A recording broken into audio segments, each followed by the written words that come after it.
to hold our heads up high and beat the drum to what we love. Risk the follow, we have felt it all come crashing down from far above. Stars are rising, countless worlds colliding, only one will take it all. Can we bring to fall the giants? Can we make the final call? We are the ones to ignite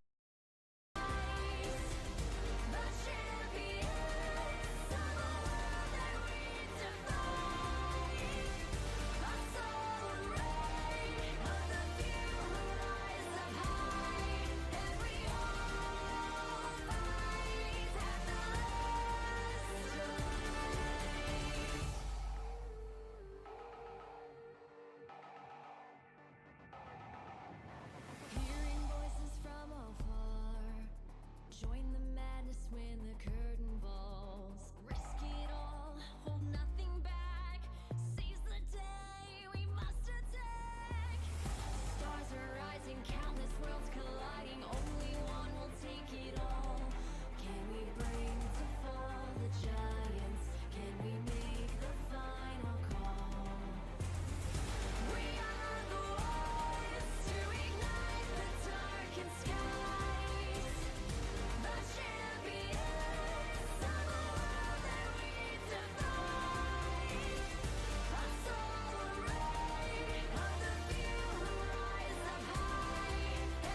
bring to fall the giants?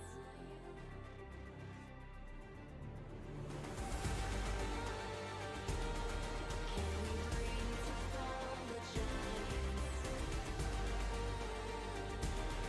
Can we bring to fall the giants? Can we bring to fall the giants?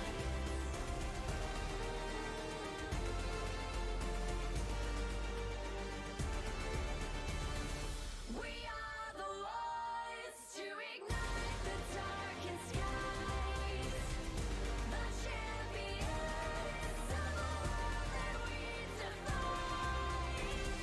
A solar ray of the few who rise up high. And we all fight at the last light.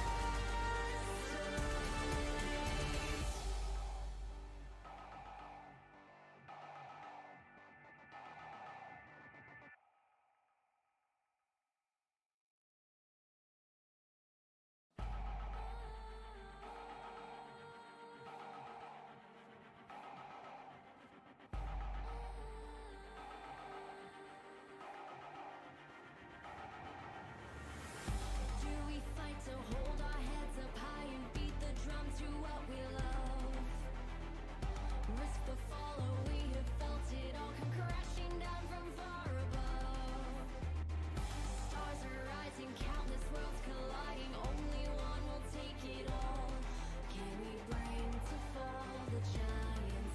Can we make the final call?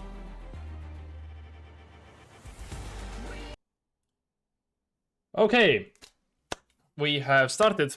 The draft has already started. We are just a bit late, but it is okay. As we delve into Beasts versus Silver Phoenix.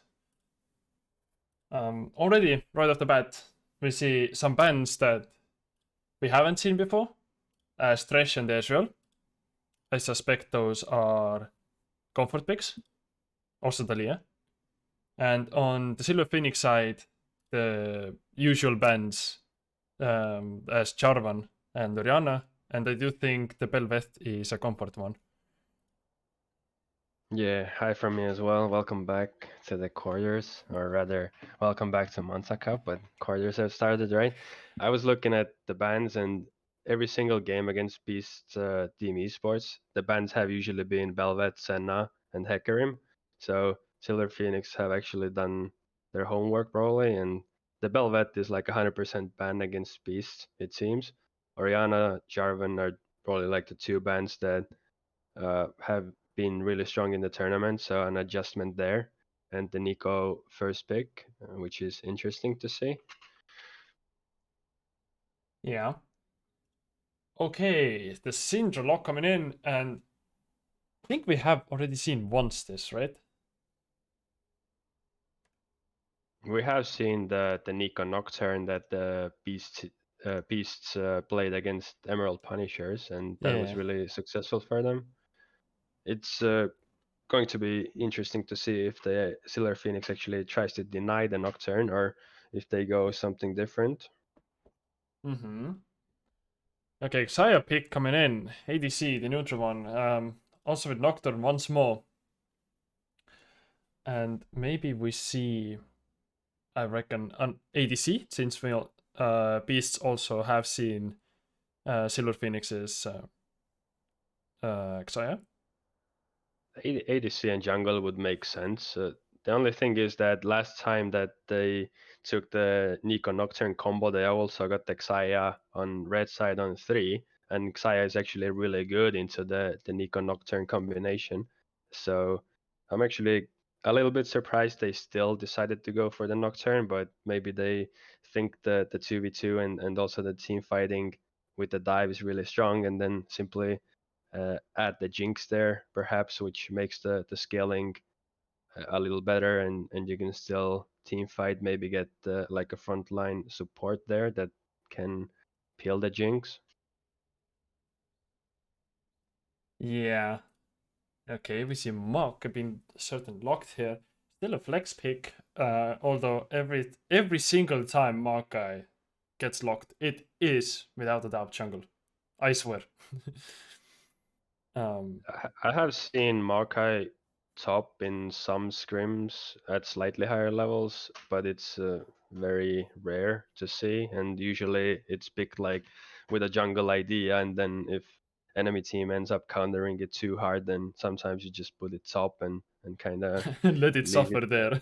Yeah, pretty much just leave it there and try to build your comps somehow else. But here, even though here it makes sense because Nocturne Nico wants to go in, so having Dexaya Maokai to basically deny the dive and the back to front makes a lot of sense, and also taking the Nautilus away because pressing the Nautilus R on Jinx or even like Nico, that's just a really good takeaway from Silver Phoenix by Beast team.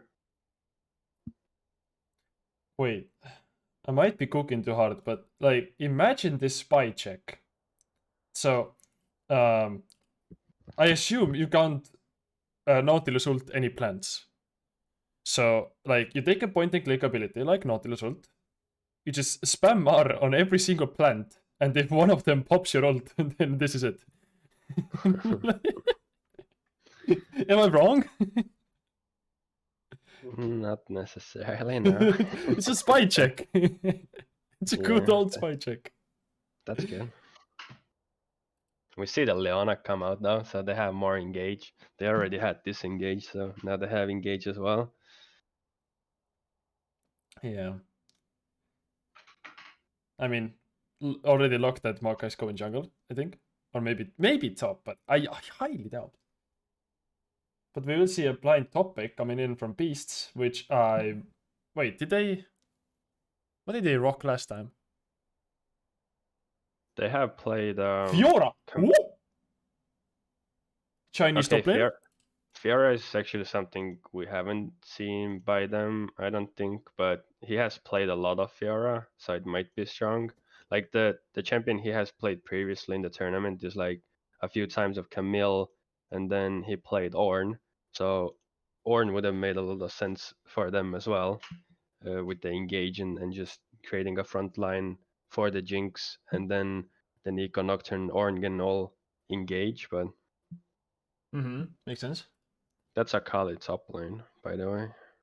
Unless... nah. I mean, as I was saying, actually, the thing is... Wait. Never mind. Nobody builds resist. It's fine. I was thinking about like there's too much maybe AP on Silver Phoenix side, but then you do look at the opposite side and who the hell is supposed to build MR? I mean Yeah, nobody really. Mo is like doable for Fiora, I think.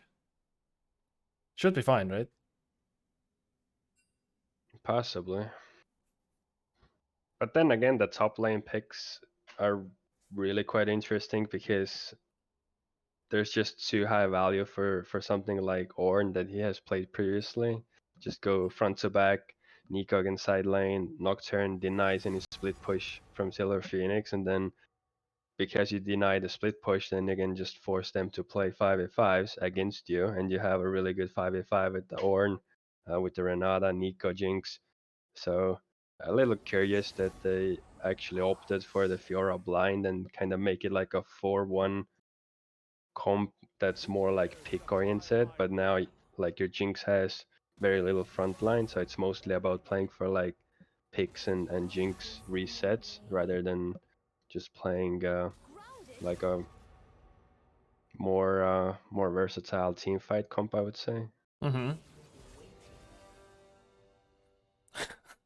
I mean, gotta love the Silver Phoenix comp. Yeah, I mean, it's just all I see is that whenever Syndra hits EQ on literally anyone, Lona ult popped, Maka ult popped.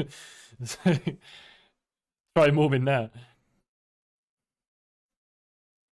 Yeah, they actually have tools to deal with Nico Nocturne because of the Xayah ult, Maokai ult, even Leona can peel if need be. Syndra with the E, like they have a lot of tools actually to negate the dive. Because last time we saw uh, saw the Nocturne Nico combination against Emerald Punishers, then they had completely different where they played like three immobile champions with Jinx, Syndra, Zyra, and then they didn't have like sufficient frontline or even disengage to deal with it, and they just got blown up most of the fights. Mm-hmm. So I would expect it to go slightly different here. I'm just thinking, like, is there any kind of CC here that Fiora can't block? No, not really. I mean, Leona Q depends, but you know, E is blockable. Ult definitely blockable. Maokai every single ability blockable. Maybe from like blind spot Syndra EQ, but It gets a lot of value, but I feel like it gets more value in like small skirmishes because in team fights you just have so many abilities to look out for. So even yeah, if you, I mean more like in a side lane scenario rather yeah, than ARAM mid. No, nobody plays Fiora ARAM mid. That is disgusting. no, I agree. Just hope they don't end up like forcing team fights too much because Beasts, they really just want to play this 4-1 or even 1-3-1, try to split the enemy team up and then look for picks with the Nocturne and create the small skirmishes as opposed to playing like 4v4s and 5v5s. What Unless if they have a significant lead, but what if Trinity Hullbreaker Fiora? I think if it doesn't go Hullbreaker, then it's suboptimal, I Yeah, feel like, yeah, I feel the because same. But like, you have to go Hullbreaker if you go Trinity. That is like my Bible. yeah, makes sense. I mean, you don't optimize for the team fights, you optimize for the side lane split push. Right. So that's probably what he should do. And Hullbreaker gives essentially survivability as well, right? So doable, I say. Because as a Fiora, like your main thing isn't really like trying to fight that person. It's more about like you force them to do like those chippy trades where you take like a chunk of health off of them, heal off of it because you have a nasty passive, and then you just like repeat the cycle until the enemy gives up or somebody has to help out. If somebody helps out, you have won a significant number battle somewhere else.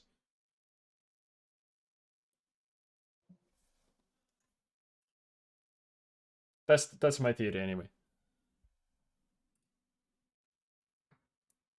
Yeah, Fiora, I agree. You can take short trades, chunk them down, you sustain yourself, and then when they're in lethal range, you go for the kill. In this case, when you play maybe against Syndra Kala in the side lane, they're quite squishy as well, as opposed to playing against like a tank that Mm-hmm. takes perhaps longer to work on. But if you can negate the initial damage or CC from someone like Syndra or Akali's Shroud and Dash, then Fiora can probably run them down the long lane in the side lane. Also, I am absolutely appalled by the lack of Poppy I'm seeing. Poppy's absolutely busted champion. Nobody bans, nobody picks. What's going on? It's actually a good question. I was we were simulating drafts yesterday, and then I actually ended up drafting Pop in one of the drafts, and expecting some of the teams to play today as well. But watching scrims, watching Manta Cup games now, and even watching some other scrims, other teams play scrims. Like I haven't seen Poppy since SLE finished really. Like I think the last time I saw Poppy in like a team play environment was SLE regular season. Hmm. I don't know if it was played in Demacia Cup. I still need to watch the final back because I missed it watching the Manta Cup games today, but I still want to watch it back. Let me see if they played Poppy though. Because, for example, instead of picking last pick Akali, you pick Poppy into Fiora. You absolutely, without a doubt, demolish the opposition. Like, Poppy is one of those tanks that can fight Fiora. And it's not even close. Oh yeah, wait, I have to share screen for you.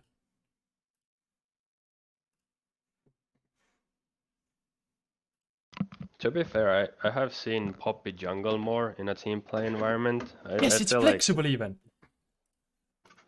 yeah, My point. depends on the team and the players, because there were times where you could pick something like, let's say someone picked Jarvan really early and then you picked Poppy, and then some teams were even flexing Poppy 3 ways, so you could go top against certain matchups, you could go jungle into like Jarvan, or if opposing team had multiple dashes and whatnot, and then certain matchups like Alistar, or I think some teams were even playing Poppy into Nautilus, at least in the SLE. So there's a lot of ways you can actually play with it. It's quite interesting. We haven't seen it, but the game started. I mean, you can keep talking, it's 5-pointing all over again. It's just nothing eventful happening. We haven't really seen a lot of hook champions. Like everyone is kind of opting for these either Everyone's banning mages, hook champions. enchanters. We have seen some bans, but not very many. Nautilus and Thresh both got banned by Beasts this game. In the second rotation, right? Thresh got first. Oh, okay. Literally first ban. Well, I don't think Thresh right now is that good actually, because Thresh is usually want to play for the lane, and then you basically become like a roaming utility pick champion, as opposed to something like a Nautilus that's purely like very strong in a team fight, or can lock down either mobile or immobile carries really easily with the point and click. Mm-hmm. Because a lot of the champions that you can also play in the ADC or support, if you go something like Sayara Khan, Ezreal, there's certain support champions that you can simply play against Thresh, and then enemy can go minimally even against the Thresh in lane, and then if you don't find the roams and the picks, then Thresh becomes less useful. So I think it's quite risky. You need to be really good at it, and also roaming. Otherwise, going for something safer is often better. Mm-hmm. Okay, both junglers. I think that's the first we've seen both junglers start blue buffs. Might be.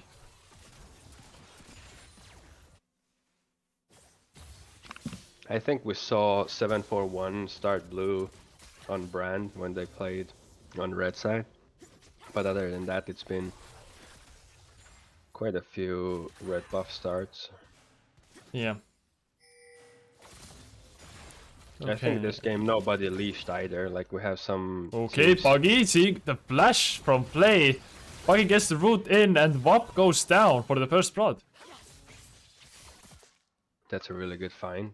3 camp into it. They were pushing. He just Didn't walked into work it. for it. Buggy's They just didn't straight up work come from the either. river. Yeah.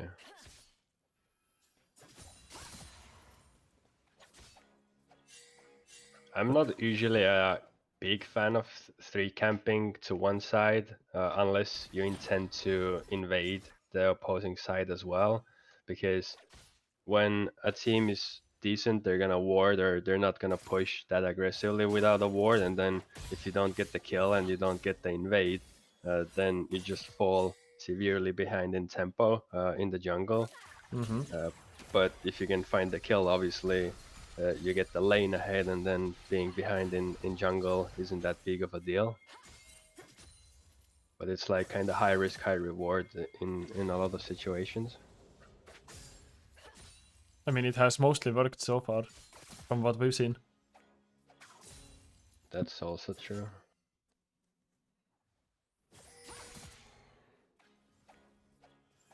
It's one of those situations where you're like, you don't expect them to 3 camp and then when you do get ganked, you're like, okay, they kind of cheesed a little bit, even though you're supposed to ward when you push out. Yeah. So There's no because if way you they're gonna simply- do this. Does this? Yeah. It's like playing with Like It More all over again. It's like, no, he's not gonna do this. He's not that monkey. Comes. Ah! Happens every single Yeah. time. To all the Like It More Revel links and SLE fans, but a little bit of an inside joke too. I think the many can viewers right relate now, overall. and that's true as well. Okay, but so far has been really uneventful. Okay, Nico TP'd mid with almost no pressure. Also, both mids TP'd. Interesting. They're valuing tempo so much right now that it's crazy.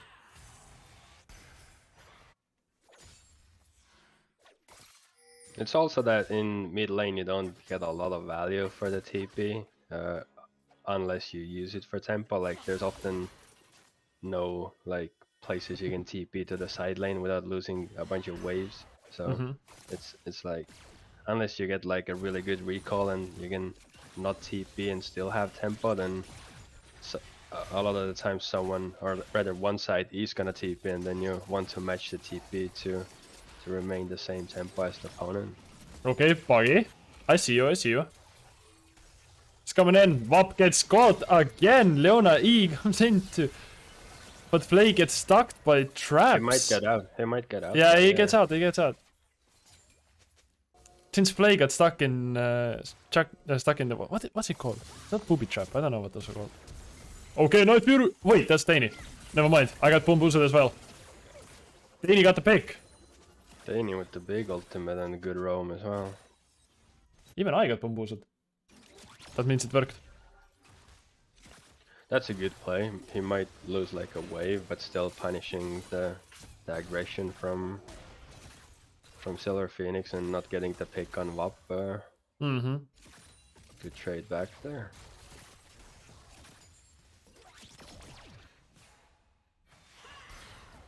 Didn't lose the plate either. Maybe lost like a wave there, half a wave prior to that. At least the gold is like even still, so this game might go both ways. Yeah, the early game is close. We haven't seen a lot of actions, like a few missteps, like pushing in the bottom lane without vision, and then now the Nico finding a good roam timing. We're probably gonna see a lot more of that when like Nico ult comes back up and like Nocturne hits 6, and then we're gonna probably see a lot more ganks and skirmishes happen. Yeah. Also, as before, I recalled the Emerald Punishers game with Beasts. Beast got like a soul sweep, right? So Yeah. well, we're already moving in that direction again. It seems a lot of the teams really want it. They have prioritized dragons heavily. Oh, okay, Play doing the flash. Danny got stuck, I think. Oh, that's close. But not it. No cigar today. I'm not sure if Flay got the Q on the right target. It seemed like the clone took some of the auto attacks or cooldowns there as well. I'm sure he doesn't know either. Okay. Legisia versus Matamori. Night Fury trying to make something happen here. Does ult, but it's just a flash. I mean, it's not a bad trade. If you just like straight up looking at the cooldowns themselves, then trading ult for a flash is fine. I think if they used the Jinx rocket, they could have actually played that even more aggressively. Like Syndra didn't have ultimate, and then Okay, yeah, Bob, I see you. Bob denied it perfectly, and Play is just now stuck and goes down for it. Okay, Vayne and Momgo Sky here fighting, duking it out for no absolute reason. He's gonna get the kill though, it's really close. I mean, Mom's gonna get out though. Yeah, need an armor tick. I think Akali missed the E there. Yeah, and Or- both have used up DP, so the tempo is a little bit different for both. How is the top 5 state? Okay, yeah, I mean, it sucks for Fiora at least. No TP, wave is frozen, hard to break it. Yeah, I think Akali can get a decent CS lead from that play alone. Mm-hmm.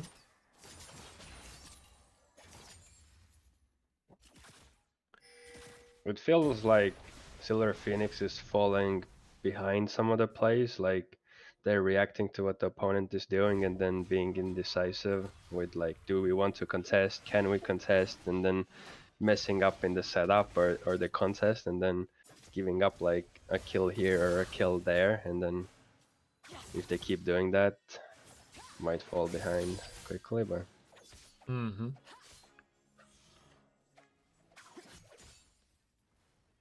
As both are down an ultimate, I do think the top lane right now is that Fiora has a little bit upper hand with the passive procs.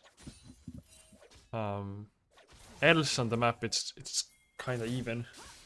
I don't see anything happening soon. I mean, okay, soon is relative, but Dragon is probably the next stop. Unless I just eat my words and Flay goes down. Flay's completely got there though. Like there's okay, they have mid prior, but Nika is looking for roams quite often, and they didn't have really a lot of pressure in the bottom lane. Okay, Night Fury going in, finding the dive, but getting just snared beyond belief. And everyone is just suffering because what is going on? Akali gets a solo kill, Syndra is bullying Nico. Beasts just decided that this game has to be even, or and now he just gave up so much. There's absolutely no reason to really dive though. I think they saw Maokai on a pink ward earlier, and maybe they didn't, but still going for the dive. Like as I was saying in draft, Xayah ult and Maokai ult against dive. Like you try to basically dive Xayah, and then he ults Maokai ults. Suddenly you're stuck there, can't move anywhere, and they just turn it around. Yeah. Okay, Buggy finding the flash. Raidmore is stuck, but okay. Never mind, They just don't have walks it out. damage either. They have CC but no damage. Yeah, I mean, it is at the end of the day, it's just Leon and Monkey. Okay, the TP coming in. Weak side coming No. in. Putting that ult down. Do they get any use out of Renata's W? No, they don't. Flay also throws ultimate just to scare off Tani, but no.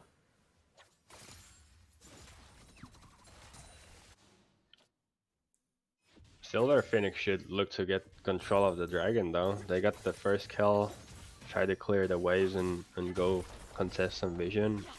And we're about to see 1v1 again. Because we haven't seen Yeah. this one before, trust. The E barely missed there. He could have probably followed up on it if No, that. what? What is this behavior? What am I watching?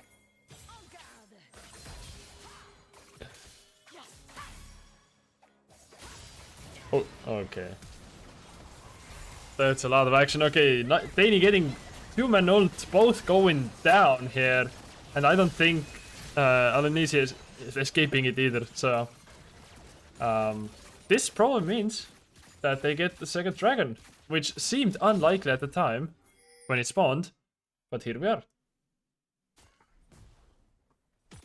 Yet again, like Akali's doing really well in the 1v1. Got the counter pick, probably knew the matchup he wanted to play, but the rest of the map really feels slow for Silver Phoenix right now. Like they got the kill in the bottom lane, and then they all just went back into their own jungle, didn't clear the waves, didn't contest vision, and then Nocturne comes back from base. They find the fight after they push the waves, and then you have two picks. Renata dies or Rap dies, and you still pick up the dragon. So I feel like Silver Phoenix really Okay.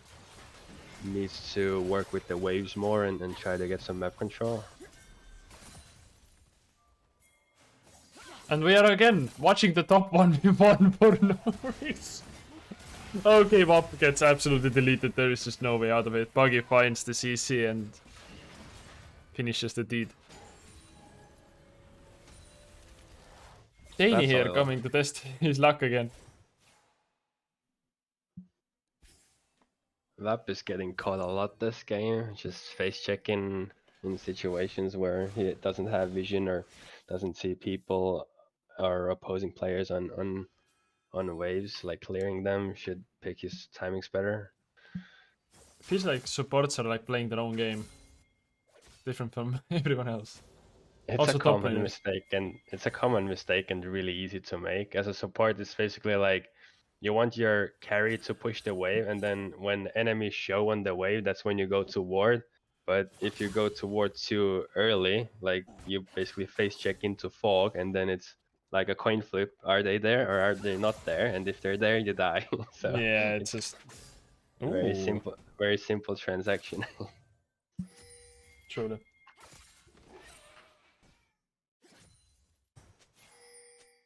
I like the adaptation from Silver Phoenix though. Maokai pathing to top side, the Rift is coming up.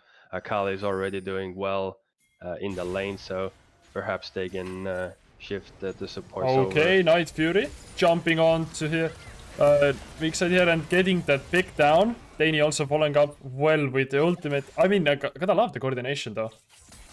That was really well followed up. Like they saw Syndra stepping up. You have multiple ults to lock him down. Very well played.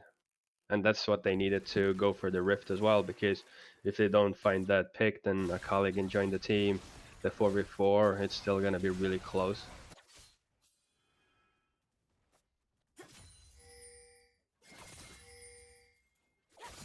I just love how ADCs have been left on their own line and they just duke it out over there. Yeah, both supports roamed for the Rift often ends up happening. Then ADCs are like 1v1 me, bro. The true top lane experience on the bot lane. Yeah, in the bot lane you get that once a game, and then top lane is constant. Okay. Again, we see a situation where Momko's guy has to make things happen in order to even live, but, you know. Guess there is no escape this time either. Or maybe, unless. And he escaped.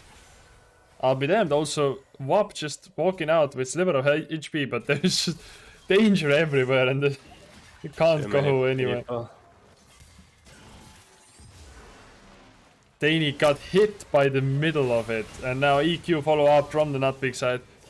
And that's a big shutdown. The gold is back even. Yeah. And Syndra is getting fed as well now, because before it was Nico, Strong, and Jinx got the early lead. But if you look at the gold right now, if you can check it, I think the gold on individual members, like you look at bot lane, mid lane, they're really quite even now, as we see. Okay, Night Fury just jumping in once more, and the rocket hits right as Xayah comes down from her ultimate. And that's triple kill. Is it? No, wait, that's double kill and... What? Jinx. Yeah, okay. But still, that timing was immaculate. Is that what they call caster curse? You Maybe, said, maybe. I said they got even, and then they get caught and just triple killed and lose the turret as well. It was just bound to happen anyway. And you do get the tier 2 as well here. A lot of damage on the turrets.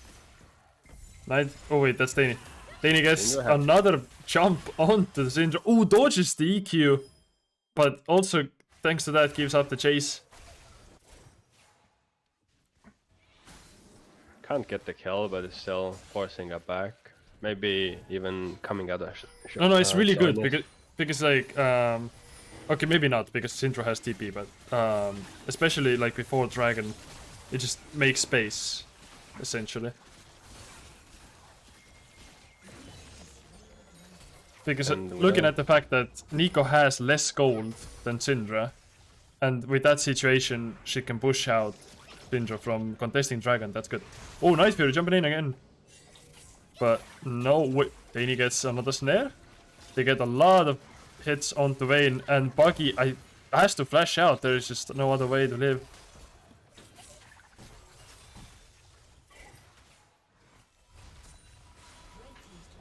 Yeah, quite a lot of random fighting. Drake already went down. They still what is try Meta to. doing?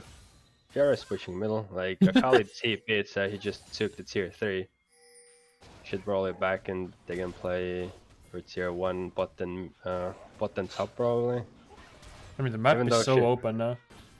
yeah, they should swap their lanes though. Jinx being bottom lane is not very good. Want him middle, then have your side laners in the sides pressuring the tier 1s. I feel like they're slightly late with the lane assignments, but that might have been just after the dragon. Like,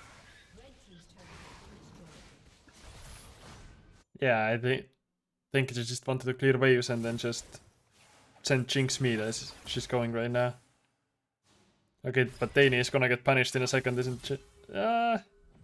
Akali's just absolutely going for it, and the knockup does not reach in time. Wap does get the ultimate off, Night Fury jumps in, and Akali goes down. Vayne gets absolutely destroyed by just enemy pressing every button they have. I don't know if Danny got hit there and then didn't want to flash, thinking Akali can still follow, or why didn't he flash earlier? Oh, that's a Like, good question. could have possibly got out of there, but seeing the Nocturne, like, you cannot, as Silver Phoenix, it's so difficult to play through sides, as we saw. Like, even if you get the kill, you have Nocturne somewhere and then he can just follow up on it. But the chase is just going on. They're using so many resources. It's actually Not weak side having to flash there, getting caught a little. Wait, was Nocturne out of push? Maybe. I wouldn't know. Okay, Wop maybe finding the play here.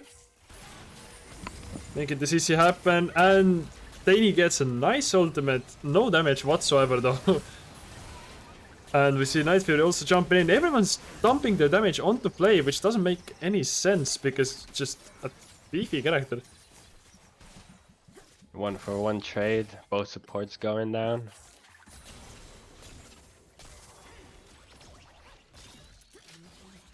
Silver Phoenix take the tier 1 as a reward, walk out. Few minutes until the dragon. It's a soul point for beasts, so I assume they just want to control the river by like 13-second mark. Yeah, 150 until dragon, and Beast really wants to play for it, get the soul, then shift their focus to the Baron. Try to snowball through that. Okay, we see this 1v1 again, which we have seen quite multiple times, but now it seems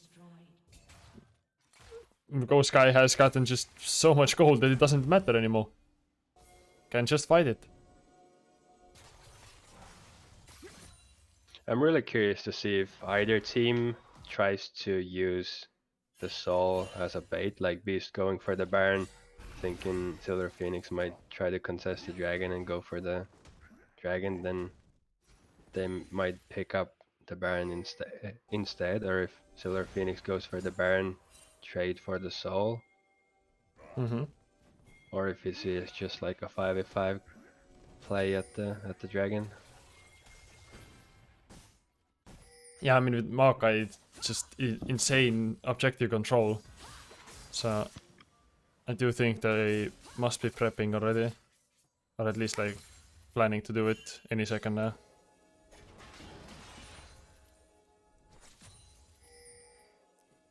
With the composition they're running, Silver Phoenix can actually probably contest it, even perhaps get the river control themselves, because it's still like the way East wants to play is they want to find picks with the Nocturne, get like a Wombo with the Nico. They don't really want to play like a slow 5v5 where Saya and Maokai and Nuld can disengage and then Saya can basically chip down targets one by one, or even the Syndra having like an extended fight. Okay, Dragon is up. Phoenix has given away the river control.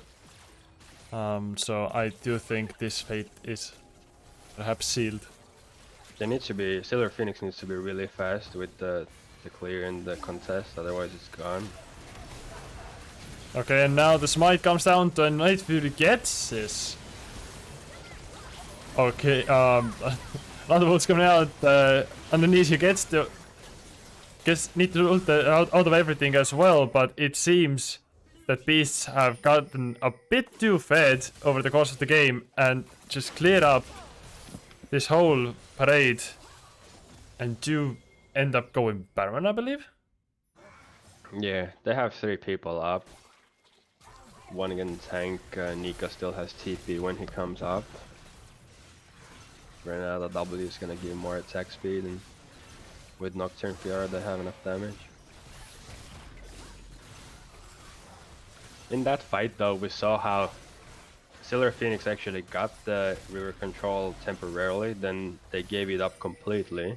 Yeah. Beasts basically push out the mid lane, went into river, got the first move on that, got the vision, and then Silver Phoenix was so late to match the push because they had to push out middle, then go as a group from the mid, rush on the right, go through Pixel as 5, and then try to engage onto the enemy. But they would have much more liked if they held the prio, had the defender's advantage on the dragon, and then when enemy engages into like Maokai and Xayah, they have much better ways to play the fight out.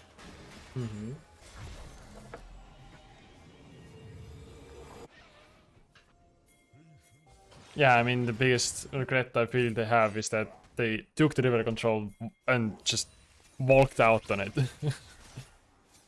It's just Yeah, they gave it bizarre. they gave it up too easily, definitely.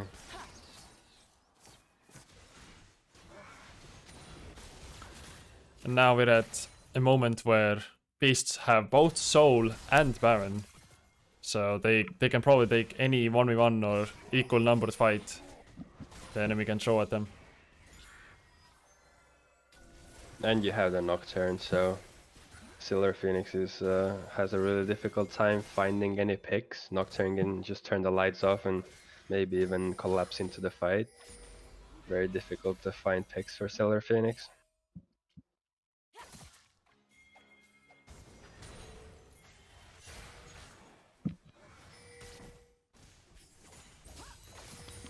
I feel like Fiora is just taking forcefully the tower. It's just Wayne needs to watch. Oh damn, that hurts. Oh my god. Hextech Salt is really good though. Mm-hmm. For that situation.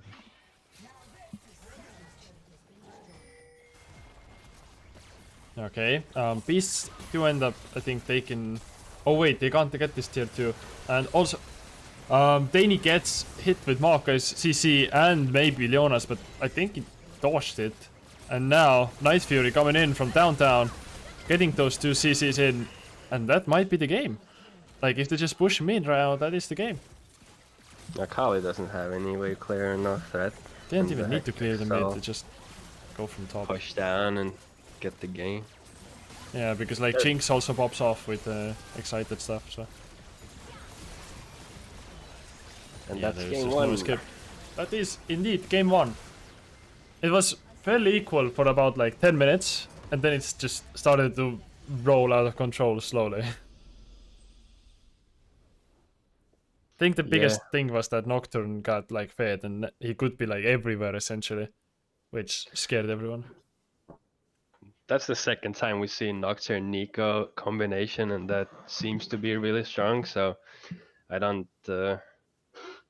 Well, if it ends up coming again, even though like Saya and Maka are supposed to be fairly good into that, then if like Saya and Maka can't keep up with like going even and then finding like 4v4 team fights or 5v5s where they can be to the objective first, then the pick potential and just turning the lights off is such a strong play to make and also easy to execute.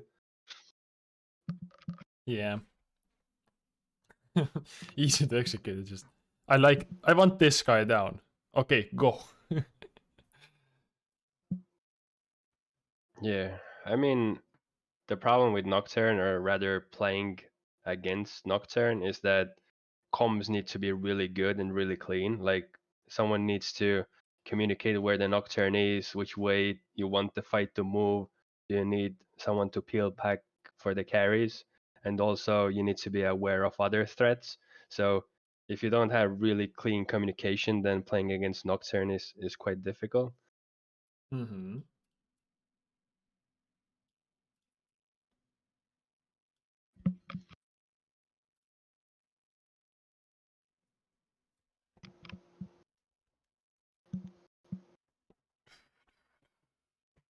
I think in the draft, Silver Phoenix, when they go for the Syndra R1 after the Nico first pick, maybe they had to simply deny the Nocturne. Like we saw that against Emerald Punishers. I don't know if Silver Phoenix actually watched the match results or the draft of that game, and did they do any preparation. But looking at the draft with the Nico first pick, that felt like that was the plan. Uh, Maybe they only wanted to add the Xayah there, the way they did in the other game, but the Jinx worked out really well. Mm-hmm. Oh wait, I can finally read this, so it's not getting deleted the instant it pops up. So yeah, I mean, Tenacity got yeeted out tournament because Hikoge had a, how should I say this, um, unappropriate status in his league line. Okay, And that's so apparently the whole team understood it was just a meme and stood behind their teammate. So they stepped down as a whole, which means, in my opinion, the strongest team by far in the tournament has stepped down. So the clash for the first place now truly begins. that's interesting turn of events. Who won game one? Beasts did.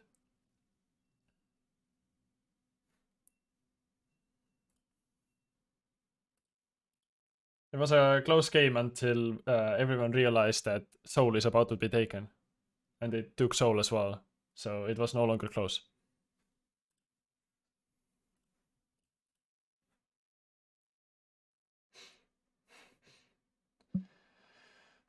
Yeah, I feel like Silver Phoenix was in the game until they got caught at the Meteor 1, when it was like even gold after the good play they made, and then like 5 seconds later they got collapsed on in the mid lane, and then Beast got back in the lead, and from there they didn't really look back. Mm-hmm.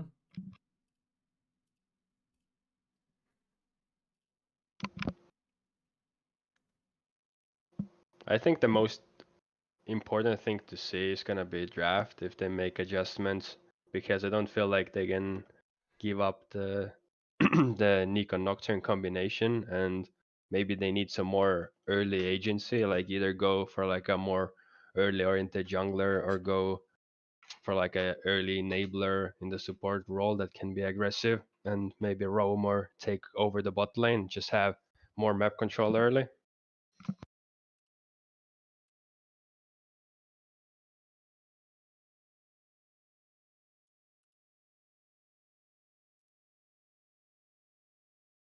Yeah, it just, we haven't seen much. I mean, the last game we saw them before this was with Punishers, and we also saw like extremely similar comps. So I would love to see what they do once their comforts have been banned out. What's the like next move, next game plan? I do pray it is Poppy in any form or like matter, but you know, it's not gonna be. Kinda already know. To be fair, looking now, I actually find one game they played Poppy in. They played Poppy top against Black Manta as a response to Wait, today? yeah, today, earlier today in the Oh Black boy, Manta Cup. I is don't it know what round it was, but they played against Black Manta and Black Manta won the game. But Beast went Air 5 Poppy, into? and they Top lane was Mundo. Oh Other god. it was Rakan, Azir, Yasuo, Wukong, and Okay, then that Poppy makes sense. was Red 5.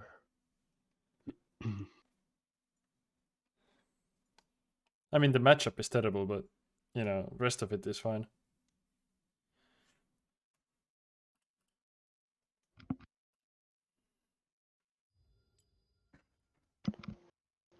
Looking at the match results from earlier games, though, it seems like Beasts either want to play Senna, Jinx, Oriana, either with Jarvan or Nocturne, or they want to go like Nico, Nocturne, but Oriana, Jarvan, the Jinx, the Senna in one game, like these seem to be their go-tos. Like whenever they're open, they're always going for it. Mm-hmm.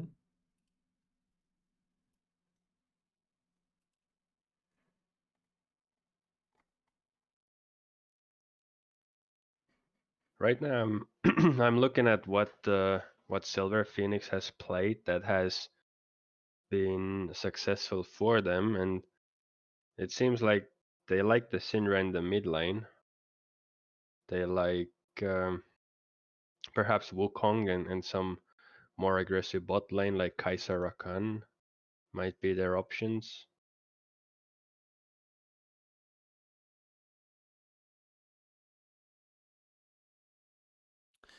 I do hope we see at least like a little bit different game plan overall,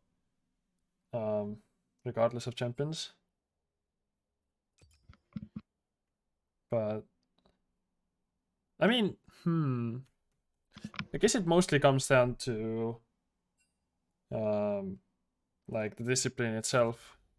It's just at this stage, at this level of gameplay, almost everything is decided by like how you engage. Wait, they have already started draft. Huh? Excuse me. I will transition. We have already seen similar pans with exception of Nico. And now they ban Nocturne as well. Reasonable choice. Because it kind of tore them apart. I'm not sure if both bans are necessary, because for example, if you go Oriana first pick and Nocturne is banned, then we can go like Syndra Jarvan. But then if you leave the Nocturne open, then it's a question of do enemy go like Syndra Nocturne and you get the Jarvan, or if they still go Syndra Jarvan, you can perhaps take the Nocturne with the Oriana. So now I'm not sure. Going for the Oriana, maybe pair it with a Wukong and then Silver Phoenix goes for the Syndra. Xin is a good adjustment as well though. And we see the Syndra, I would assume. Yeah, that makes sense. I think Wukong is actually stronger with Oriana, especially with the AoE. Like Xin it works in certain situations, and usually it has like more dwelling in the early game. But still a much better draft, I feel like. More meta oriented, very strong picks. Rakan comes out, now you would perhaps see something like a Nautilus come out. Nautilus can lock down the Rakan, can lock down the Syndra. But we see the Lulu though. You know what angle this is. You know exactly what angle this is. It's coming home. What's that angle, Poppy or Poppy. Sivir? It's always Poppy. I don't Yeah. I don't give 2 cents about Sivir. Yeah, Sivir just for me, not that it's a bad pick, but as a joke because I feel like a lot of teams are playing like very scaling oriented bot lanes. Mm-hmm. So seeing like Sivir Lulu would be really common. Also, I've been advocating for a long time that Nyla seems absolutely busted. Now it's really strong. So, It doesn't see a lot of play, but it's very strong in specific situations. but like, if you plan around it, if you know you're gonna pick Nyla, then you can like draft so that you are covering like Nyla's misgivings and just straight up making a situation where the situation becomes optimal. Of course, you like can't completely enable it, but you know, make the most out of it. That's true. I see the idea behind going for the Lulux in combination and then perhaps going for something like a Sivir. That was the only kind of. Wait, Sivir is Seri. Eh? Is it? No, they're typing in the chat. I mean, if the enemy recognizes it, then that's fine. Okay, Zeru Lolo, similar idea, going for the scaling oriented.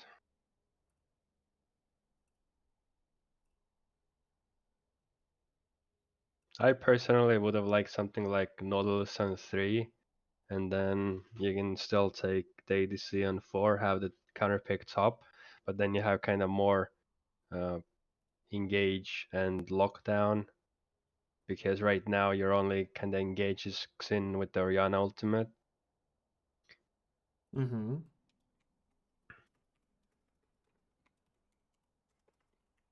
Varus is very interesting because it can go on, it can go poke, lethality, like see if they try to play like a really early snowball comp with the Syndra Jarvan, try to get the mid ahead, try to get the Varus ahead and poke them out of the lane. Or if they go for like a mid range with a slightly different build, have more damage against the Xin and whatever they're picking top perhaps. Yeah. Wait, give me a second. I just trying to cook something.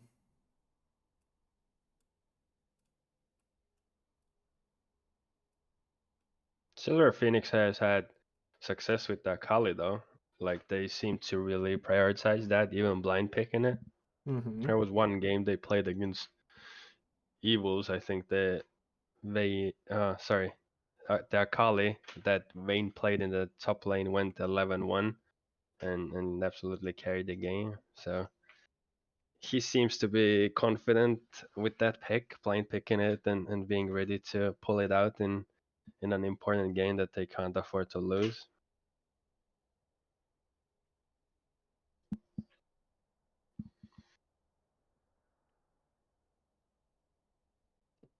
10 out of 10 Silver, production, if I do say so myself. Oh god. that's good. At least a better overview. Sometimes you can talk about this being a different champion and then you still look at the thumbnail kind of thing and you're like, okay, still confused, like can't Yeah. remember what champion it was. But Nar, that's the second coming of Nar we've seen so far. The first one was quite successful, wasn't it? What was the game that we saw Narin? Let me check if I can find it. That was Turtles drafted it against Tenacity. No, wait, that can't be it. Or can it?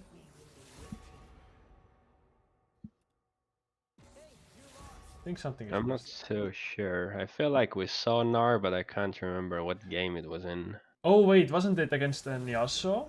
I don't remember what game exactly, but it was against Yasuo. But I can't remember who played. I Oh think yeah, Tenacity played it. now No, I remember. has to be right. Am I tripping? Do I need I to take remember meds? I remember the Nar Yasuo matchup, but I don't remember what teams it were. That's unfortunate. But we saw Nar get the upper hand in that, and Yeah, I mean Scorty played it. No, am I dumb? Wasn't there like a match history somewhere? Wait, let me check. Results. Beep beep boop boop. Wait, there's a Sion. um, Cyan where? Sion was played by Tenacity versus Black Lotus. Oh yeah, Tenacity versus Turtles. I remember correctly. It was Cordy who played the Gnar. Okay. I don't need meds. I'm fine.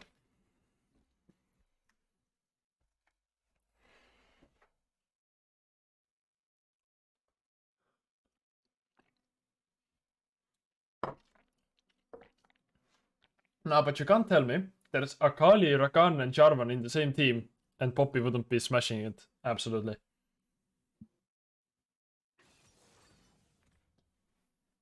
It would, but okay, you might be able to pick it up actually. Then you would be like an engage, but still, enemy couldn't engage onto you either. Gets a lot of value against the champions. Like you have Seri Lulu. You want to keep your like little bit of distance anyway, right? Like Poppy is really good at keeping that little space between your ADC and enemy. But you can't melee effectively. You can range, but you can't melee.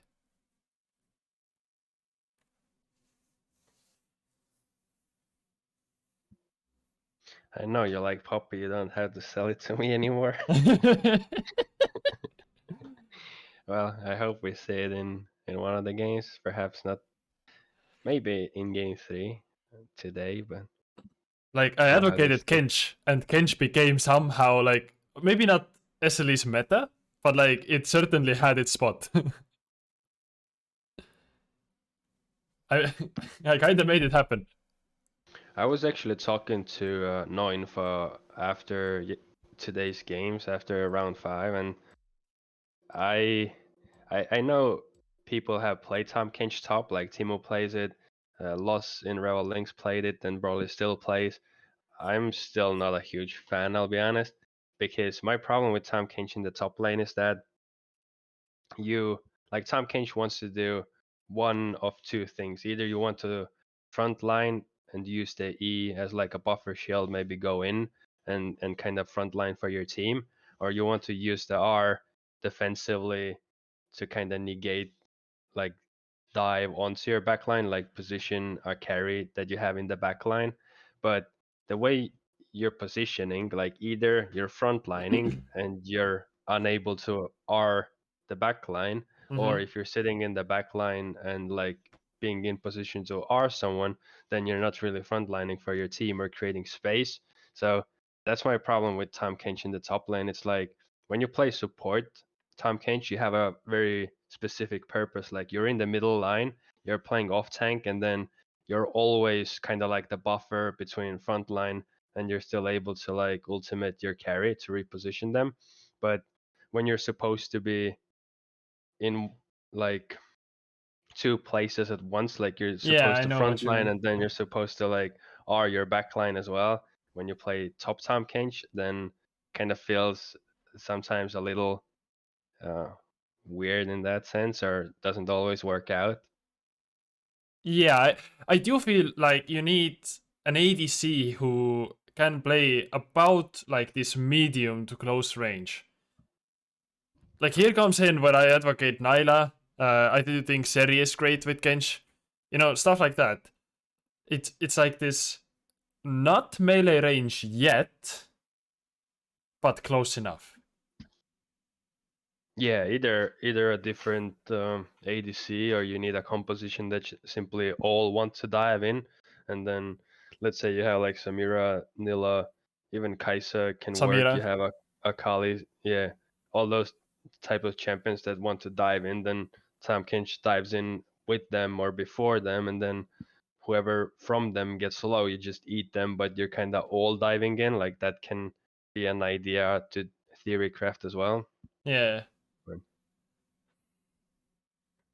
But otherwise, yeah, if you play like a front to back where you have immobile carries, like you have Varys, you have Jinx, you have Syndra, you have like multiple immobile carries, then if you want to play for the ultimate and enemy team has a lot of dive, then you still need like another tank, whether it's like a Sejuani or someone from the jungle position building more of a tank and being like the second frontline champion. Otherwise, yeah, it's like either you're gonna be frontlining and you can't use the R, or you're gonna be using the R and can't create space for your team. So Makes sense. But anyway, we don't have a time Kench in that game, so let's see what's gonna happen with this No, draft. no, this is just full advertising channel at this point. Trying to We're- sell the time Kench and Poppy so everyone like still yeah. picks. Guys, listen, hear me out.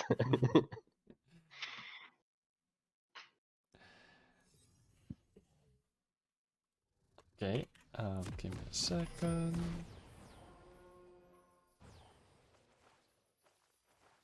Okay, we have the game on the screen. Second game of this best of three, with Beasts have taken the lead by one game now. And they were now denied their favorite game plan, so let's see how they overcome it. Just 5-point all over again, because nobody dares to invade. I mean, reasonably so, but still. I feel like it's one of those drafts where if I didn't feel like there was a skill difference, because right now I think we both favor Beasts to win, and perhaps with this draft as well, in a way easier to execute perhaps than if I thought the blue side, or rather the Stiller Phoenix side, was a stronger team, then I in a way like their draft more. If they can snowball early and play off of the skirmishes and the split push style, but I feel like it's also more difficult to execute. So we're gonna have to see how it plays out, especially in the early game, because that's gonna decide how the game is gonna play out. Like who's gonna be winning the fights? Can they split push? Mm-hmm.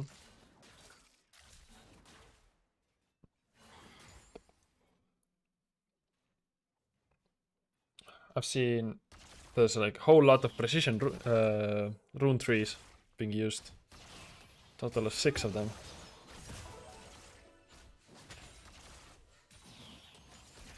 I guess we We found the see, superior runes. yeah, we see Varus going for a lethal tempo as well, so he wants to play for the fights and focus on the front line We kinda on the already beast know side. what build he's going with this, right? It just kinda has to be this on-hit pork kind of gameplay. Yeah, he can't go probably lethality with that type of setup. Otherwise, he would go either Comet or Halo Blades and then play a lot more aggressive in the laning. And likely not AP either. Yeah, no AP. He's not going AP. Unless...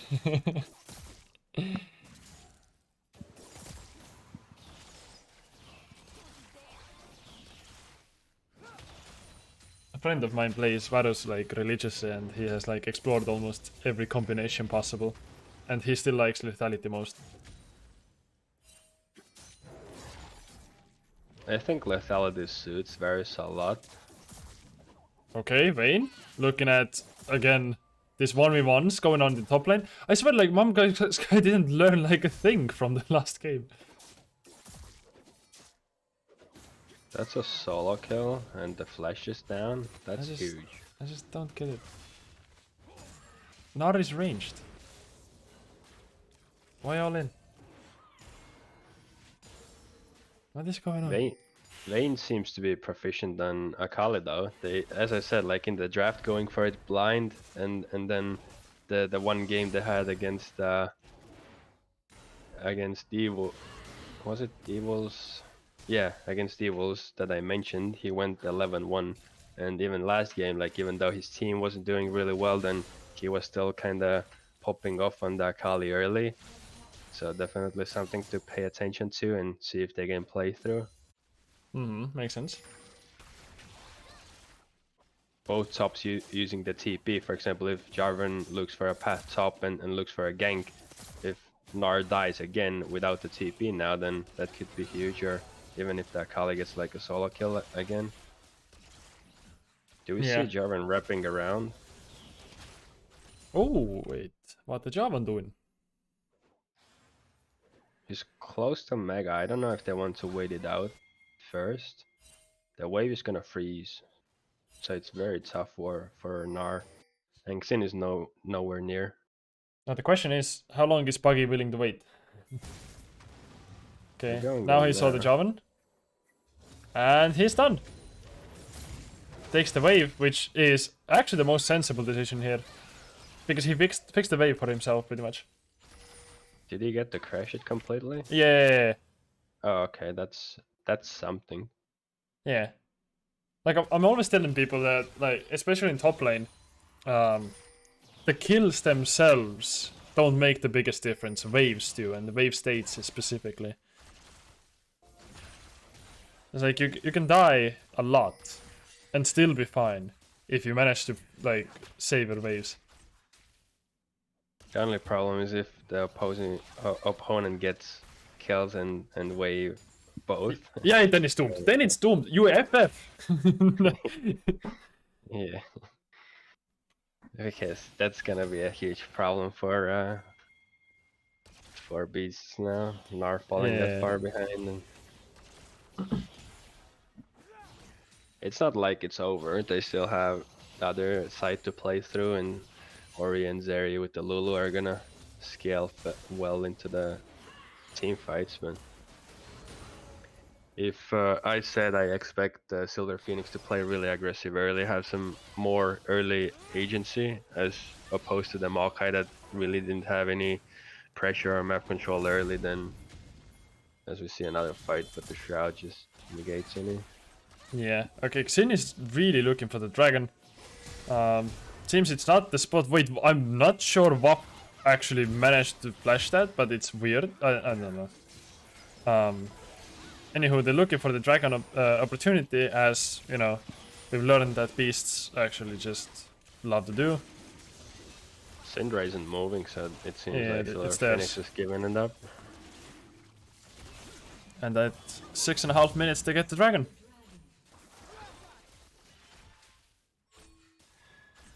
I just feel like the biggest difference right now between these two teams comes from the objective planning itself. I feel like beasts are always like a bit more ready to take something on.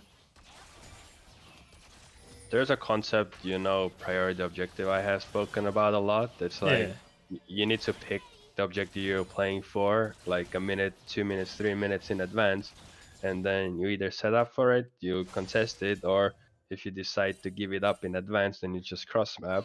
But it feels like Silver Phoenix is really just reacting to what Beast is doing, and like they don't have a set priority objective that they're playing for themselves.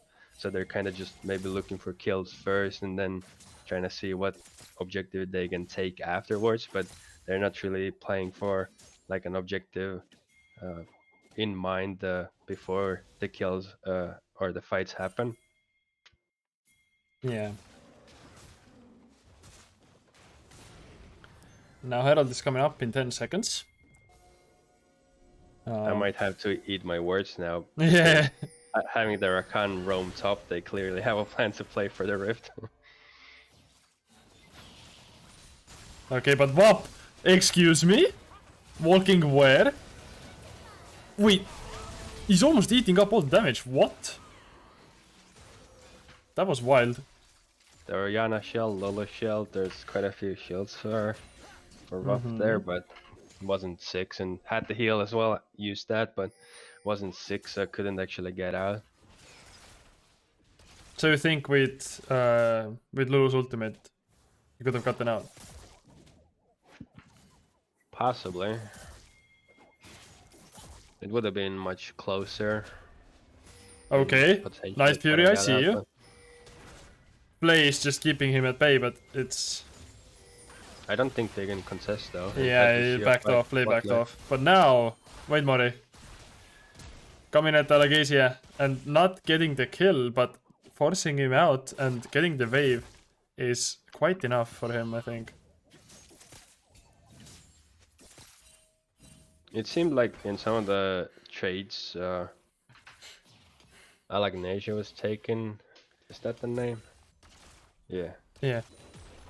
So Alagasia, yeah. Some of the trades he was taking, like it felt like he was using his abilities in a way you would see like a lethality or combat varus play, because he was just using them on the wave and kind of like a poke, not to necessarily slow and then try to like auto space.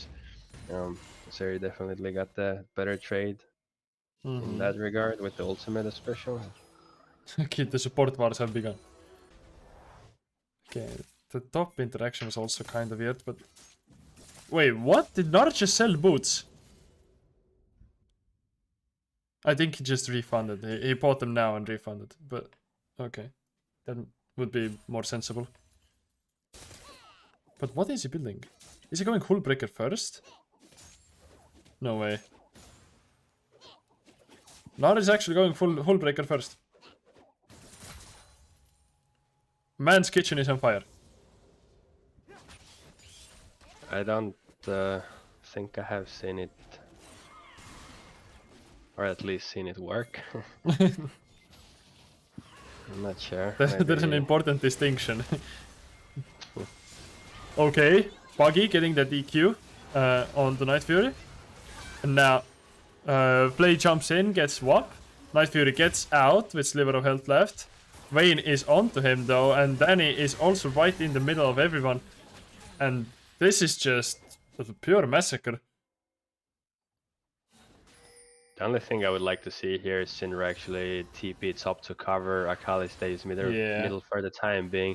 They cover both lanes and then they swap later because there's not a lot of value you get for.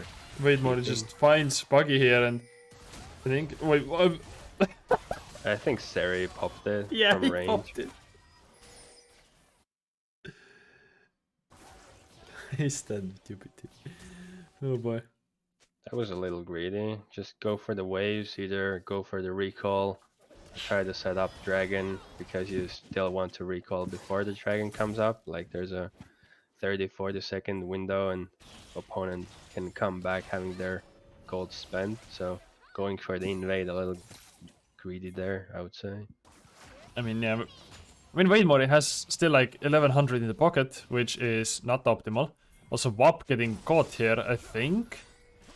Has flash, does flash. Is he out?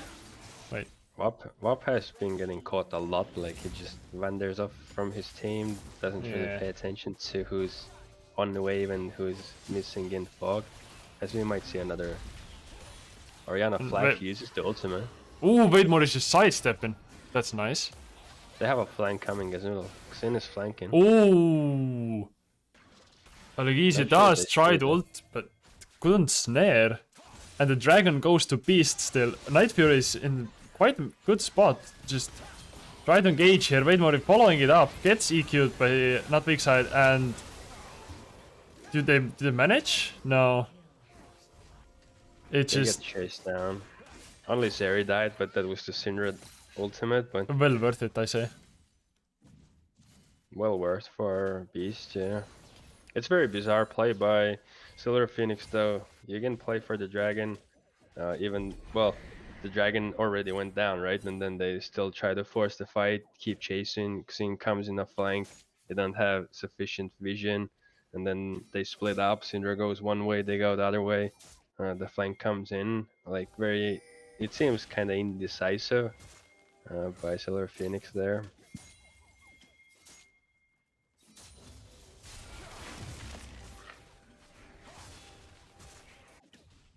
Okay, but Mongo Sky gets dove now as Vayne lands the E. Does follow up with the ultimate. Oh, but the Mega Gnar comes up just in time. Night Fury is here to cover. Wap is also present. And now they gave chase. The remaining attackers here on that side. Wait, camera, please. They might actually get out. Yeah, they get out, but it's still fine for both sides. I'm sure like Beast would like this over dying. And also Waymore, it just doesn't let it slip and not weak side gets taken down in their own jungle. Stuck around for too long. Then again, when they go for the rift play in the bottom lane, I think they were trying to give Varus some gold, then trying to make a simultaneous play on the other side of the map. It's often very difficult to play on both sides at the same time. So getting punished there by the Lulu Gunner gank and Zeri chasing them down. and just illustrates how you can't kind of play on both sides at the same time. And the hull breaker has been completed. Although I do think that Trinity is just so OP and not that like hull breaker can wait, but you know. Maybe he knows something I don't. I'm not an expert on itemization, obviously. I think what I have seen, at least what I would expect, is either the Trinity or even Vitsend, even though I don't know how good it is as a first item, but maybe go for the Hull Breaker second, or maybe he's planning to go for Vitsend second.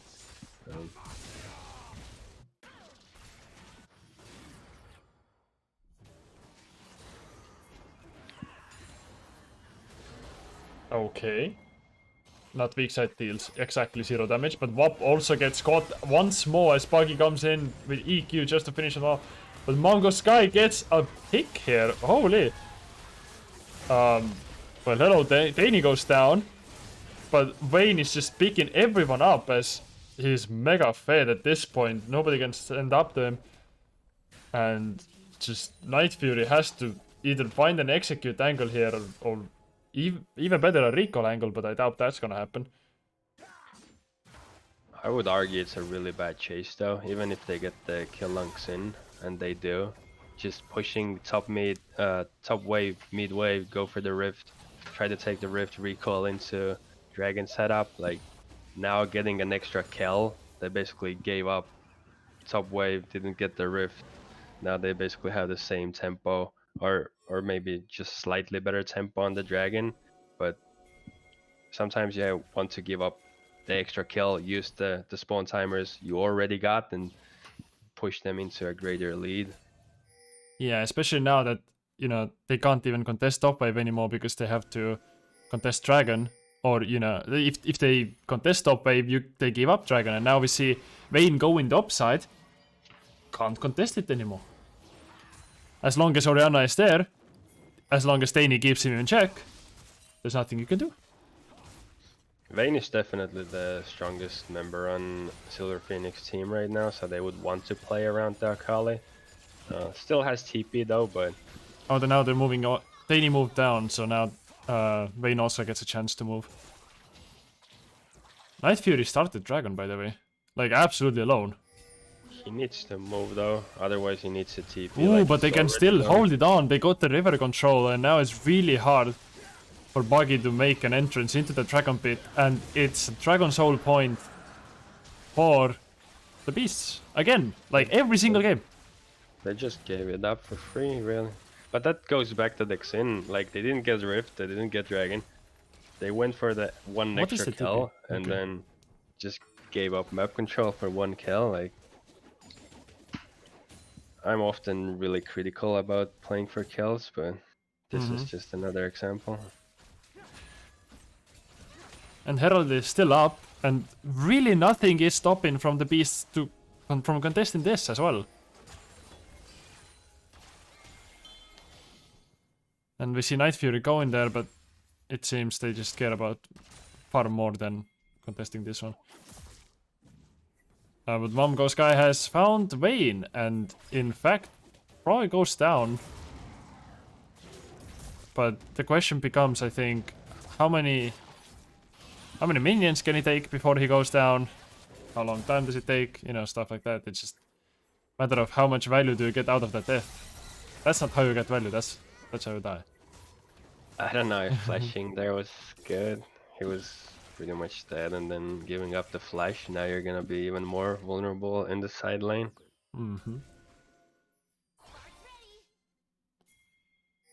The only thing right now that's gonna be really important is that you have 3.5 minutes until Dragon, and Silver Phoenix needs to create a lead, or rather accelerate the lead before. Okay, Buggy trying the EQ, missing the EQ, gaining ult so that both Vayne Mori and Wap get stuck into the pit, but it doesn't really matter as Vayne Mori just mows down the opposition, starting with Algisia, and just lets everyone go back to base, really. It's just either by forcing them on a death cooldown or making them recall. What you gonna do? Yeah, they tried to force a 3v3. Both Vademori and Vap used all their summoners. All the shields come through.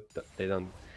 Silver Phoenix doesn't get the first pick, and then from there, Zeri just turns. But I don't think they should play through the 3v3 or even the 4v4 that much. Try to get the Akali head, let him take over the side lane, and then have him join the team fights. Like that's what they should have been looking for. But now with that play and Akali giving up top, they just kind of they get something, then they give something back. But with the comp they're running, they can't really afford to play like that. They always need to take a little extra in every single play. But trading back and forth is just really good for beasts and the composition and the champions they're running. Mm-hmm. Wait, am I tripping or like Storm Razor is not that great of an item for Zeri. Don't think this is it.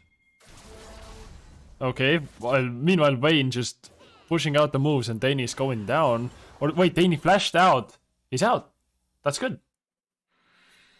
Yeah, he got out. Vayne can probably still pressure the tier 1, but living there is good. Oh, okay, no wait. Okay.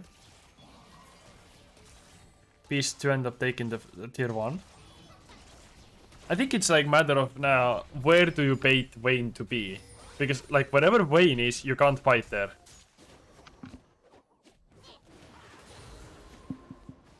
It's just it becomes a little bit of a mind game. A minute is left until the dragon fight, and I do think Vayne is present this time. Yeah, they both with not weak side, like Syndra and Akali both need to be there early on. Last time we saw like Akali going top, then hovered the river but didn't really come down, and then they just had to give it up. I don't think they can give up the soul. So they need to be there early, not like even TP in the middle of the fight, but actually be there.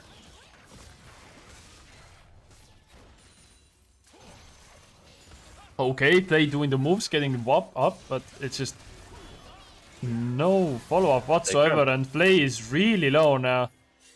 They can't fight the 3v3. A lot of ultimates got popped though. Rakan used well, Radiant popped, the ultimate popped. Yeah. Night Fury's ultimate went, but Lulu and Zeri still have their ultimates, so... And it seems that Mongoska and not weak side are just trying to hold on. That's a really good call though. They're going for Baron, they just started. They have a lot of damage for it too. But now they see Vayne coming and just no, they can't hold it. Maybe they bait the enemy to Baron and they just go Dragon. That would be like a big brain move. Okay, but Buggy just gets a really good EQ right in the smack. In the Vademor's face, and just they don't even get Buggy in return. Oh damn. That's really good for them, but I don't understand why they don't go Dragon. I guess Night Fury is... They need 2 people to go, and then everyone else goes to base and then comes back from base, and then they just start it. Because then they're gonna have tempo on it. But wait, Night Fury went? No? Ah, this is funny. Can they do it in time? Okay. Wait, Akali and Syndra have TP. They can't afford to give There's that. the TP. They can't force it, I think. It's very risky though. Like if they get it, that's totally worth, even if they die. And he does it! He got it! Oh my god! Oh, Night Fury just... He's absolutely smurfing it. I don't know what Silver Phoenix is doing, I'll be completely honest. They got the 2 kills, then they need 2 people to reset, go for the dragon. Yeah, it's totally worth it if Night Fury dies, it's just totally fine. I mean, Nari's doing also really good work here. Syndra died in the side lane, 1v1. Yeah. I mean, Vayne is now here, but like, as long as Nari is keeping up the pressure, I don't think Silver Wing can. I mean, Silver They can Phoenix go can for go Baron, though. Baron. They should be able to go now. You Xin sure? is dead, Lulu is dead. Yeah, they need to I mean, force it Seri and now. Orianna are present though.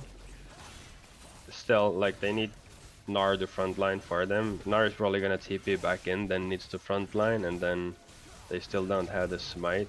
Rakan can turn. Syndra has QE. But they need to try regardless, because Xin is not there, so they need to take the Baron. Otherwise, they're just out of the game. They need to focus the Baron down before Okay. Xin comes. They get I mean, the Baron. they got one in return, so it's kind of okay. It's 1-for-1. They just need to get out. Oh, now. but Seri, where do you go? Wade Mori flash. just jumped straight in, and now he's 1-on-1 with Vayne. Monaco's guy picks up one here. Algisi goes down. Buggy tries to run for it. What is going on top side? Vayne is going actually down to Wade Mori. What? Okay, but the Baron is just turning up with less and less value. They took very long to get out there. Vayne going for the kill on, I think it was Orianna or Lulu or someone behind the pit instead of like finishing. They just need to get the Baron and get out. Oh, are they trying to finish? What's this? What's the TP?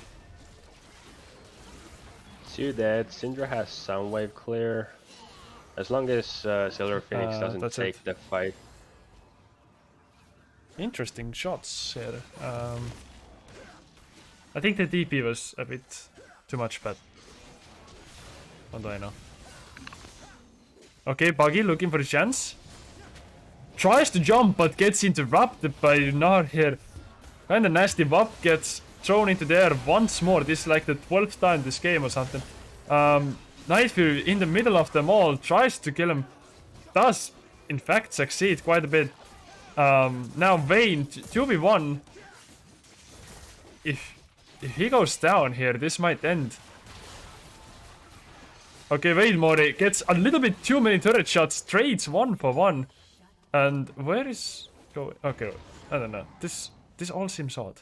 Is he gonna die? It's a lot of flipping. They can still go top and then No, the end. the spawn timers are long enough, but 15 seconds. Oh, maybe this might be close. This might be close. should be able to. They Yeah, do but a it's lot gonna be of close. damage. I want to see this one. Oh, they might not be able to because Orianna just got so much damage in from the turret. Yeah, they're not able to. Now it's an open nexus, but they can't end. I don't think Mongo Sky can really outplay this one, but he's surely trying. He got the Mega Gnar. No way! He's actually turning it. That was a hat Lolo trick. is coming in. Vayne is alive though now. That's Yeah, the that's strongest member on their team, so they have to back off on the B side. But that turnaround from Mongo Sky, that's that was something. I know. I just remembered how you say that before we started today, before the very first game, you were like, let's not try to flame the teams, and I have tried my best all day. But You can go ahead and flame, that's fine. As long as you No, don't just tell like them to end themselves or something, it's totally cool. no, not anything personal or like bad or aggressive in that sense, but just looking at the tier 2 dive, like if they play that slightly better and then just greed for the kills, they can actually end through top there, like Zeri going between the turrets, trading 1-for-1, then Gnar taking like a million turret shots. Like it just felt kind of like all over the place. Yeah, I get Yeah. you. I didn't really understand where the turret tanking came from either. But at 50 seconds until the Elder Dragon, which I do assure it's the highlight of the match probably. I don't think we have seen an Elder today, or even like an Elder fight. Usually the we games not? have finished before that. I think I so. guess. Okay, but Buggy's waiting for a chance. Play also. Spots maybe Wap again. Okay, Mongo Sky is without Mega Gnar in quite a deep enemy territory. Night Fury jumps in.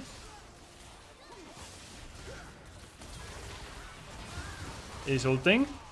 Now, okay, Buggy goes down. There is just no escape from that. But Night Fury is going into onto the tower, and Vayne jumping in quite alone. Vayne needs does to he- go huge here and pop off now. Yeah, otherwise there's nothing going because Vayne is just decimating the enemy backline, and Vayne's actually low. This is gonna probably be the end of the game. There's no way, right? Syndra is low, Akali is low. Yeah, this is and end. back. This is the game. GG. Like every single time, what sets Beasts apart from Silver Phoenix right now is just that what is objective managing. Like every single game, there's a dragon sweep, and you can't do anything about it. I mean, they can, of course, but like they're not they as they are right now, they're not able to.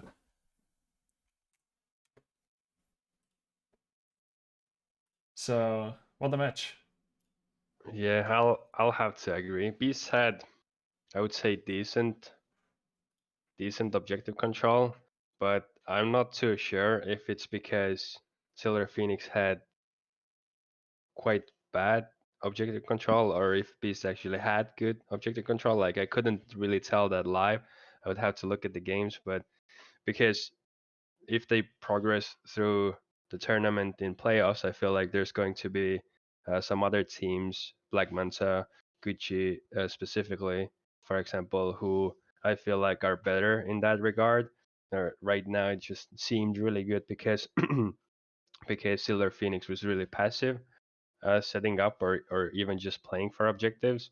Even in situations where we saw Silver Phoenix get like a advantage, get a kill, or get like a opportunity for a tempo play. They just were kind of afraid to do anything on the map, and in both games, really, they just gave up map control and Beasts, even if they made some mistakes themselves, either got caught somewhere or were over aggressive in some places, they still, it feels like, got the upper hand in almost every play.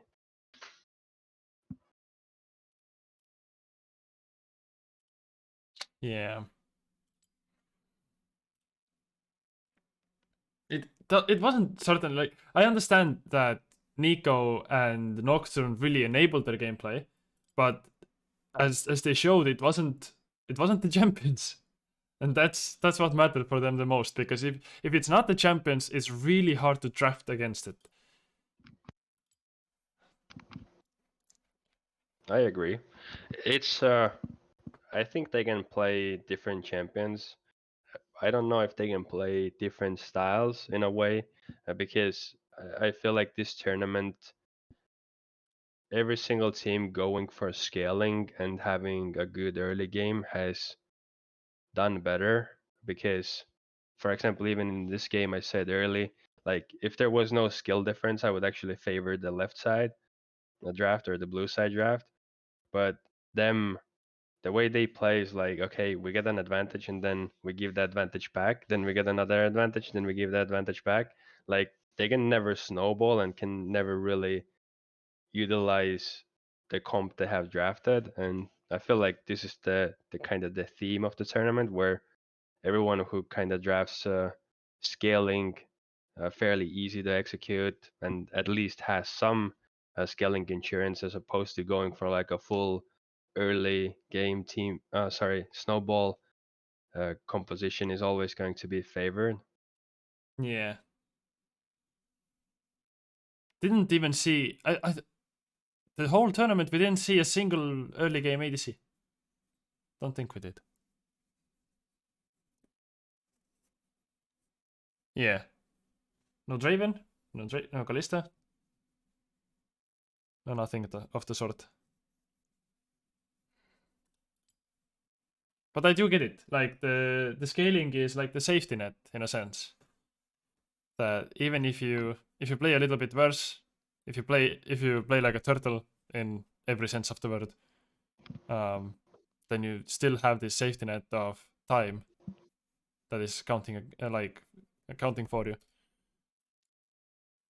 Yeah, there's really two parts to it. The first part is that you're safe to play slow. Like you don't have to make a lot happen. And then the other part is that the enemy needs to play aggressive when they're playing on a timer. So when they run out of the timer, they basically lose. So they need to be the one pushing the pace and making aggressive and proactive plays. But always the case with aggressiveness and aggression is that when you make mistakes or if you don't set up properly, you miss some steps, then suddenly you're either overextended or like over aggressive and then you get punished for it. Then you're like, okay, now we made a mistake and now we're playing from behind with a comp that's supposed to be ahead and snowball. Yeah.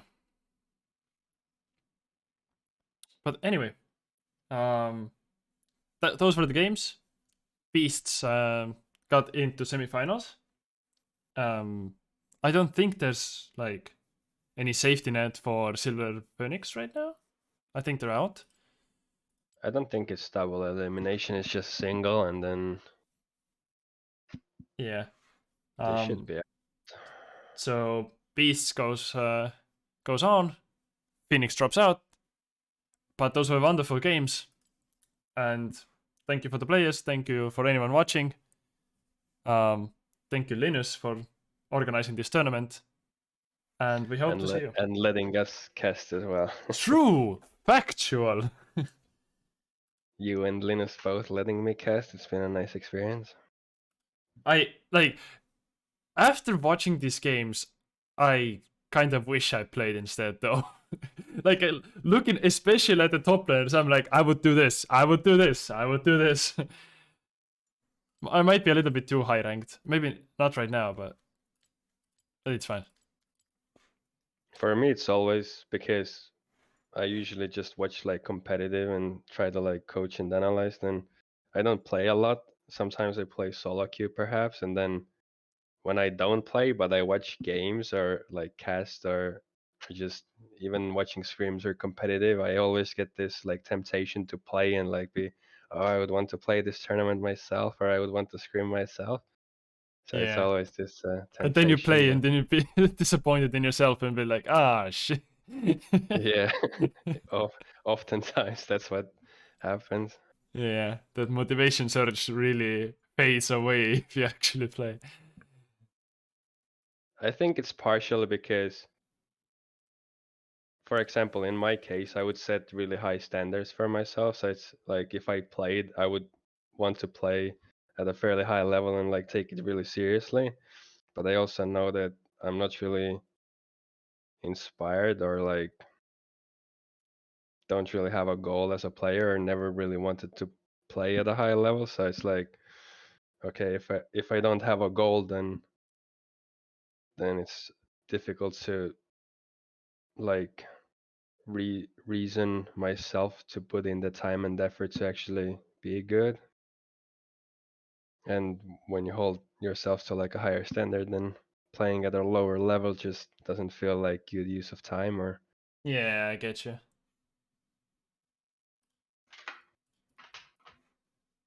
All right. I'm closing the curtains now, and hopefully we'll see you, at least some of you, quite soon again. Bye bye. good night.